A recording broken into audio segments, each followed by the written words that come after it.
What's up, y'all? It's me, Tasha C, and in this review I will be reviewing Real Housewives of Atlanta season 7 episode 12 or 13. And I'm sorry, y'all, for one thing, I just let y'all know, I just was been sick and just finished, so I may seem still a little drowsy, but I'm way much better than I was. And if y'all look at my update video, which I plan uploading around the same time as this, as far as my return for real, and also what the little stuff that's been going on with me, or why it's been up and down with my reviews and stuff. So, but anyway, y'all, let's get into this boring ass episode. I'm not gonna say all completely boring, but come on, y'all. To a certain extent, it was a filler, and a certain extent, it was not. Half of it was, and half of it wasn't. But let's go. Shout out to my subscribers. And if you're not a subscriber, click that subscribe button below and like and share this video. Shout out to my YouTube fam. And let's get into it. Yeah. Nene was there for the first scene. Her and Greg are talking. She's glad to be back. She was talking about, she was the one evaporating all this stuff. First, Greg, you kind of looked at a couple times like, whoa, Lord, oh my, type of look or whatever, right? And then she said that she apologized to Claudia 20,000 times. And Greg was like, well, is she slow? And, why she didn't get it? And then you got Claudia and Mallory and Peter talking. And, Scott, oh, Lord, Cynthia brought some type of rum back. And Mallory is there. And I'm wondering, where her husband at? I'm no offense, but why can't he come back? At least one time to say hi or some shit. But anyways, they're talking about, Cynthia admits that she thought that there was still a chance for her and Nene to get back and reconcile, whatever, right? I mean, I think Melly found the contract, but I don't know. Did they burn it? Because maybe I turned my head or something. But did they burn this episode? Was that just the previews, y'all? All I know is Cynthia is sick and tired. That she the only one that was wearing her Claire's best friend bracelet, and Nene wasn't wearing hers. And so now she planning on throwing that away and the bracelet. But it is too late to think, like, to a certain point, based on what I've seen personally, that Nene seemed like there was a chance. They just had to work through it. Like she just needed a little time. And then it just flips over to something else. But go figure, y'all. But Nene's just happy to be with Greg, and I think we don't see her for the rest of the episode. The end. So, after that, we got the thing where let's just go finish this thing with Cynthia out the way. Cynthia has a road trip. She invites Phaedra, Kandi. Of course, did she even say she invited Nene? But it's supposed to be Sports One, which is supposed to be Peter's, the other bar that he's making, that he was talking about, that he was making in Charlotte. And who ends up going is Kenya and Claudia again. Are the same car. Claudians are driving, and because she was trying Kenya to drive, and Kenya's like, I don't drive, I don't twirl. Okay. And when they call Phaedra's like, she's got a disappointment, and then she gotta go to Bible study. And first, what she was saying, that Kenya ends up hanging up on the phone. Then Kenya, Phaedra's like, oh goodness, I didn't know. It must have been you passing past some woods and some deers and some bears. And Cynthia's just like, no, that was not it. No. But, Phaedra's not going. So, in the meantime, they're on a road trip to go to Chick-fil-A. Kenya moves a passenger on the freeway. They're getting gas, mobile gas, and whatever. And, they're running late. And then, they finally get to the room. Kenya's like, whatever. Cynthia has to leave because, by that time, Peter has called on basically like, where you at? You supposed to be here. We just opened up. You already talked to people there. He took the chef, Natasha, which, of course, I'm going to remember her name because that's my name, too. Natasha, the head chef, was telling me how we going to make this work. And they have this bar opening. So, Cynthia gets in there late, but Peter, she first like, I'm sorry, but Peter's like, okay, in the end, he's forgiving her and all this stuff, right? Won't. And Claudia, I did not know, was also an investor or partner in with this club, till they showed him, and Peter reveals that. Okay. So, when Claudia and Kenya brought her, because they had to bring some clothes because Claudia, they don't know how to dress worth shit in mind. And coincidence, Cordell's there, right? And here they think about it. Kenya's like, oh, they look so cute together, because Claudia was shocked to see Cordell, but she's knew him for about ever since, like, over on and off again, 15 years. And so Kenya and both even Peter like, oh, isn't she just so cute and adorable and all this other stuff, right? They're thinking the idea, basically, her and Cordell can talk. And Claudia is basically like this, well, I don't usually get with people's exes, but not like me and Portia are really, you know, like friends or whatever, so it could go either other way. And then basically she's like, well, you know, I'm in Atlanta now, and, you know, we can touch bases, and woo, woo, woo, and all this stuff. But don't call me after 11, and something like that she said about her toes or something previously. And I thought, like, you're not going to take your shoes off right now, is you? Okay. But anyways, basically, I kind of want, this is a question to y'all. Comments, don't, you know, I'm about to be, you know, agree, disagree. Do y'all think that, honestly, that Claudia would even go up to even giving Cordell her number? I'm just saying also on and off. I mean, sometimes people spark flames or find out this right person to take a chance and they know somebody for several years but don't try it. But do y'all think just a little bit the possibility, and I don't know, that she is talking to him only because of her and the Portia thing, majig to a certain point? You know what I mean? Would it be different if Portia wasn't towards her anyway, even before that incident when it was in Puerto Rico? Would it be totally different? Would she talk to her if they kind of weren't, if they were on better terms? You know what I mean? You know, did she even take this number just because, or just because of the show? I don't know. It's just early to say, that. And here in Kenya, after they, you know, I guess Cordell, went somewhere else in the bar. Kenya, she was, Cynthia sitting there, and they sitting there like, you know, Kenya's like, towards the next you know, Mrs. Stewart. And I remember Cordell was making a note to Claudia, well, I'm single, and blah, blah, blah. Because I think even Claudia was like, are you single? Or would you be up to marrying again? All this other stuff, and it's just, I'm just saying, y'all, that's just an open question I had for this time. This episode was boring as hell. So anyways, here's another two things I want to point out, because like I said, it really wasn't a lot going on. Now, Kandi and Todd are trying to work on their baby. They go to visit Dr. Jackie. And we all know, if you've seen Married to Medicine, and if y'all seen other Atlanta shows, Dr. Jackie's been making appearances quite a bit lately. And, you know, basically Todd was going to have to drop some samples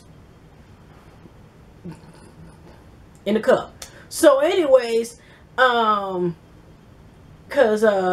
there's Kandi has already been checked and realized that her eggs she has plenty of eggs, so it's nothing wrong with her side, okay? So she didn't know it was something wrong with Todd. Todd goes in the cup, and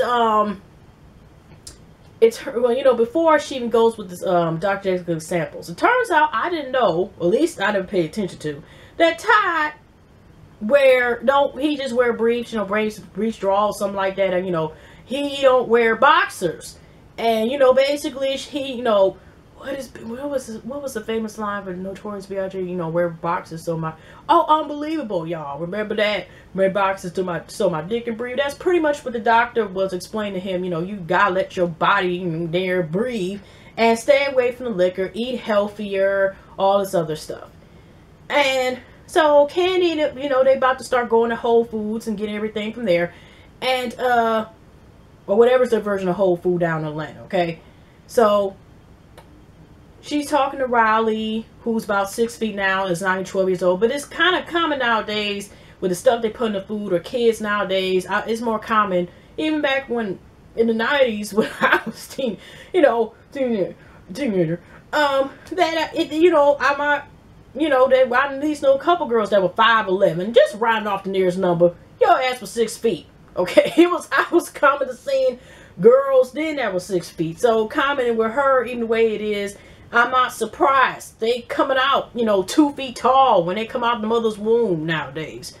So when Kenya goes to tell Riley that, or both Hyde's daughter and Riley that she wants kids, here's Riley like basically like hell, for you too old to be having no kids. Kandi just was the one response was like, okay, I had you in the 20s, Todd in the 20s. Todd had you, talking to her, Todd's daughter, I forgot what the child's name is, to her. And basically, okay, I'm not too old to have kids. But also too, then I'm looking from the angle is Riley's a tween.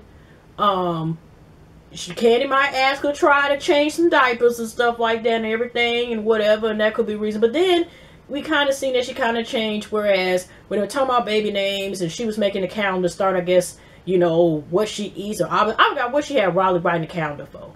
But they were, making up suggestion names because, her and Todd, Kandi and Todd really want a boy. Not any more girls.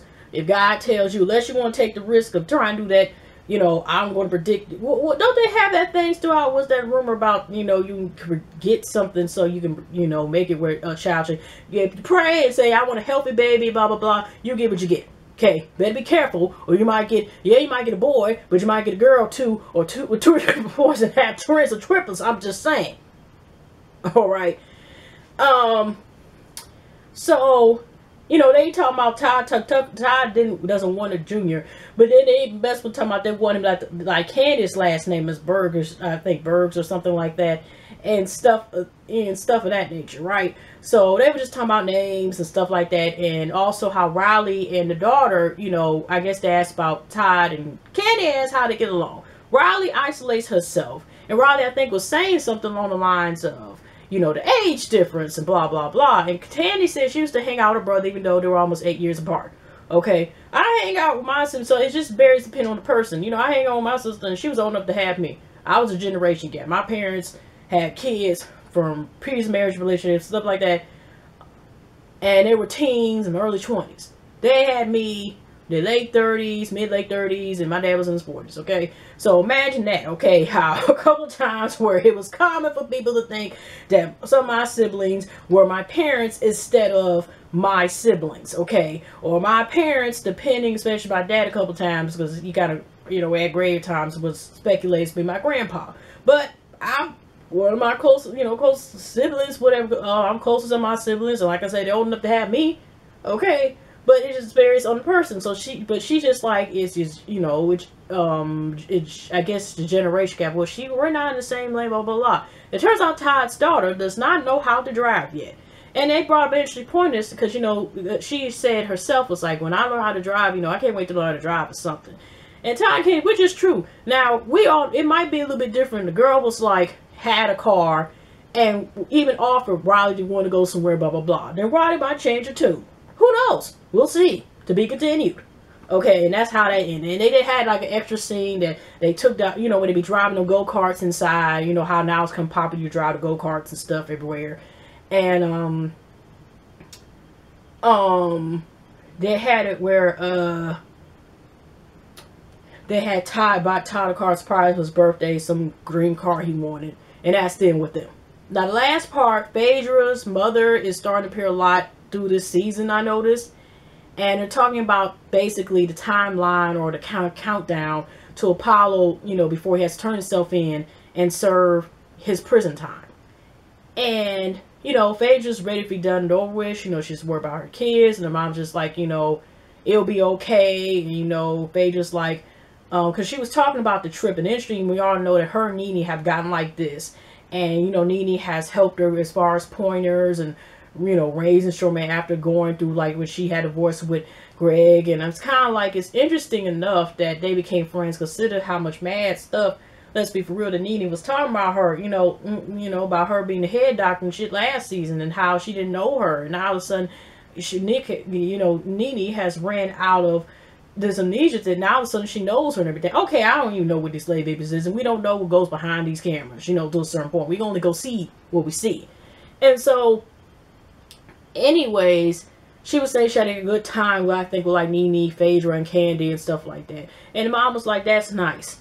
But notice she didn't say anything about, even though her and Demetria, are basically on cool terms, or, finally just like, I guess, buried the hatchet. you know, I still believe that the bitterness that she had with this Apollo situation, it just seemed like she took it out on Demetria. Okay, personally to me, it just seemed like it, okay? And, that's that. But if her, you know, whatever. So, then we see another scene at the same time. Apollo's with the boys. And honestly, this is the first time that I've seen that through this season. And maybe the 2 episodes I didn't watch, but I watched a lot of my YouTube fans that's, you know, that review the show, and other YouTubers that I watch their reviews also in these last 2 episodes that I really didn't see. I seen this, you know, the one we're talking about the clip evaporates and stuff episode, and Half Breeze, and, you know, Once Upon a Time, Bitch You Had Edges, and stuff like that. But I didn't watch the last episode. Okay, so other than that, I didn't see Apollo, honestly. I didn't get a chance to see him with his son, so this is the first scene that I seen personally to me. Okay, maybe I'm off and not paying attention or going to sleep as far as watching some of these episodes, but okay. So anyways, Apollo's talking about, he apologized to the boys in the confessional, you know, and he realized, like, he just, you know, spend time with the kids, and, you know, basically, you know, hopefully be able to sing, you know, just kind of the same thing, you know, not to sit here and try to say, brush off what the hell he's saying, but it's kind of the same thing he's been saying since we've seen the first couple episodes when he was talking about, you know, his kids. And, you know, his interaction with them, especially once he goes to jail, prison. And so we see Aiden, he's asking, like, basically, now what happens if y'all do something bad? Aiden's like, we go to timeout. And he's like, what if something mom and daddy do something that you go to timeout forever? And, ooh, okay. You know, Aiden is a smart cookie, and Dylan, he seems like he's got a personality. But like I said, I've probably seen in an episode that I've made an upload or seen an episode. You notice now that even though there's still the president and the president, I thought she said something else. The president and the prince, they kind of now put their names up now. Because at first they slipped up and said Dylan when Dylan first got here. Then he was just the prince, I think. Okay. Ever since then, now it's back on. But basically, he's like, he was, I think Apollo asked Aiden, you know, what would happen if you didn't see me again, or if I had to go to timeout, something like that. And it was just, it was just so sad and cute at the same time, kind of embarrassing more than when Aiden said this. And I don't know, y'all, it made me almost my eyes full, because Aiden said this, well, I will come visit you and stay with you forever. And I like caramel. But it was just, it was kind of sad, because generally, it's just the baby just, oh man, that was just kind of emotional, because that's truly how I felt. And kind of, I'm surprised to a certain point with certain people, they probably would have, but he said, you know, you probably like caramel more, or whatever. And then, you know, him and his little bro John, he kissed him on the cheek or whatever, and they just like, you know, that's my little brother, I love him, and that's my big brother, I love him type of moment. And that's pretty much how it ended, y'all. It really wasn't that much. Hopefully I did good what I tried to work with tonight. Just returning again. But anyways, y'all have a pleasant week, pleasant morning, pleasant night, pleasant weekend. And I definitely see you on our next video. Videos. Not just videos with an S. Anyway, y'all take care.